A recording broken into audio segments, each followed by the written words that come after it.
आज आपण इयत्ता 6वी मराठी नवीन अभ्यासक्रम 2026-27 मधील तिसरी कविता आला पाऊस हिचा स्वाध्याय पाहणार आहोत.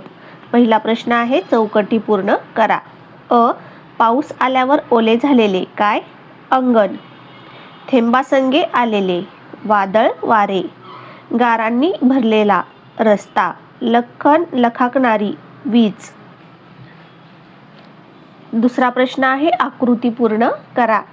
पावसामुळे वातावरणात झालेले बदल. 4 बदल आहेत. अंगण ओले झाले, नदी वाहू लागली, रस्ता गारांनी भरला, इंद्रधनुष्याची कमान दिसली. प्रश्न तिसरा, कवितेत खालील ओळींचे अर्थ तुमच्या शब्दात स्पष्ट करा. आला पाऊस आला पाऊस, कभिन्न काळे हत्ती, निळ्या अभांगणी सैरावैरा, धावत हे सुटती. उत्तर, पावसाळ्यात आकाशात जमलेले काळे कुट्ट ढग हत्तीसारखे मोठे दिसतात. ते निळ्या आकाशात इकडे तिकडे धावत असल्यासारखे वाटतात. आला पाऊस पागोळ्या गळती, थरथरणारे पंख मिटवूनी चिप्प पाखरे बसती. पागोळ्या म्हणजे आपल्या घराच्या छतावरून जे पावसाचं पाणी गळतं त्याला म्हणतात पागोळ्या. उत्तर, पाऊस आला की छपरातून पाणी गळू लागते. लहान पक्षी पावसात भिजू नये म्हणून आपले पंख मिटवून शांत बसतात. चौथा प्रश्न, खालील अर्थ व्यक्त करणाऱ्या कवितेतील ओळी शोधून लिहा. पाऊस पडत असताना त्यात खेळणारी खोडकर मुले विजेचा लखलखाट होताच घरात पटकन पळतात. उत्तर, आला पाऊस वीज लखाखे लखन, भिजणारी ती अवखळ पोरे घरात पळती पटकन. ऊन पावसाचा खेळ सुरू असताना इंद्रधनुष्याची कमान आकाशात दिसते. उत्तर, आला पाऊस मध्येच पिवळे ऊन हसे, सप्तरंगी इंद्रधनुष्याची कमान आकाशात दिसे. पुढे विचार करा व सांगा मध्ये पहिला प्रश्न, पावसात भिजण्याचा तुम्ही घेतलेला आनंददायी अनुभव थोडक्यात सांगा. उत्तर, एके दिवशी अचानक जोराचा पाऊस आला. आम्ही मित्रांनी कागदाच्या होड्या बनवून पाण्यात सोडल्या. नंतर मनसोक्त पाण्यात भिजलो.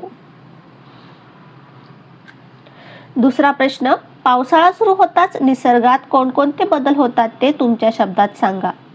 उत्तर, पावसाळा सुरू होताच सगळीकडे हिरवळ दिसते. नद्या ओढे पाण्याने भरून वाहू लागतात. हवेत गारवा येतो. खेळ खेळू या शब्दांशी मध्ये प्रश्न पहिला, कवितेतील यमक जुळणारे शब्द शोधा व लिहा. उत्तर, यमक जुळणारे शब्द, लक्कन पटकन, हासे दिसे, हत्ती सुटती, गळती बसती. दुसरा प्रश्न आहे, शब्द साखळी तयार करा. ससा साप पतंग गरुड डमरू रुपये. आकाश शतक कमळ वजन नळ. इमारत तराजू जहाज जमीन नकाशा. पुढे आपल्याला दिलंय, वरील प्रमाणे शब्दांच्या किमान 5 शब्द साखळ्या तयार करा व लिहा. पहिली, घर रबर रंग गणपती तीर रजा. दुसरी, झाड डबा बाजरी रात्र त्रिभुज जग.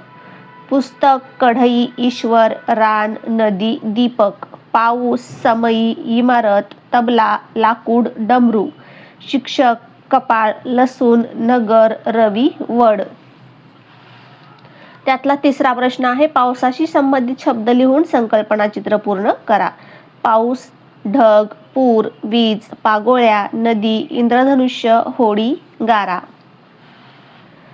चौथा, घर या शब्दाशी संबंधित शब्द लिहून संकल्पना चित्र पूर्ण करा. घर कुटुंब बाबा आई सुरक्षितता आनंद. पाचवा प्रश्न आहे, कवितेतील खालील शब्दांसाठी समानार्थी शब्द शोधून लिहा. रस्ता मार्ग नदी सरिता घर गृह आकाश नभ. सहावा प्रश्न, वाचा लक्षात ठेवा. एकवचनी व अनेकवचनी रूपे सारखीच असणारे शब्द शोधा व लिहा. पाणी देव एक देव देवच म्हणतो, अनेक देव असतील तर देवच. एक हात हातच म्हणतो, अनेक हात सुद्धा हातच. कान लाडू दिशा हत्ती गुरु भाषा कागद. हे शब्द आहेत त्यांचे एकवचन आणि अनेकवचन सारखेच आहे. पुढे शोध घेऊयामध्ये खालील शब्दांच्या आधारे कविता लेखन करा.